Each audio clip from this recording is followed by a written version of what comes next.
আমি মোহাম্মদ মহিম হাসান বরাবরের মতো আজকেও তোমাদের নতুন একটা ক্লাস নিয়ে হাজির হয়েছি।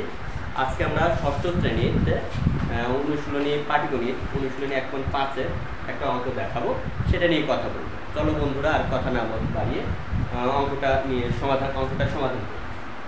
আমাদের অঙ্কটা ছিল যে গুণ করো 2/3/5 গুণ 1/7/13, এটাকে আমরা সমাধান করব। তাহলে কি করতে হবে? প্রথমে আমাদের এই যে নিচেরটাকে আমরা বলবো হলে হর, আর উপরটাকে বলবো লব।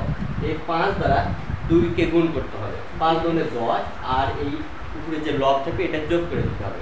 5 গুণে 10 আর 3 13, 13/5 গুণন 13 × 13 আর 7 20, 20/13। এখন কি করব? আমরা আড়াআড়ি কেটে নিব। 13 × 13, 13 × 13, 5 দাগ কাটবো, 5 × 5, 4 × 7 20। উপরে দেখো 1 আছে, এখানে 4 আছে, নিচে 1 আছে, 4 × 1 4, অর্থাৎ নির্ণয় গুণফল হবে 4। সুপ্রিয় শিক্ষার্থী বন্ধুরা, এর পরবর্তী ক্লাসে অবশ্যই তোমাদের সাথে দেখা হবে। আর আমার ক্লাসটি কেমন হয়েছে যদি ভালো লাগে লাইক, কমেন্ট, শেয়ার করবে।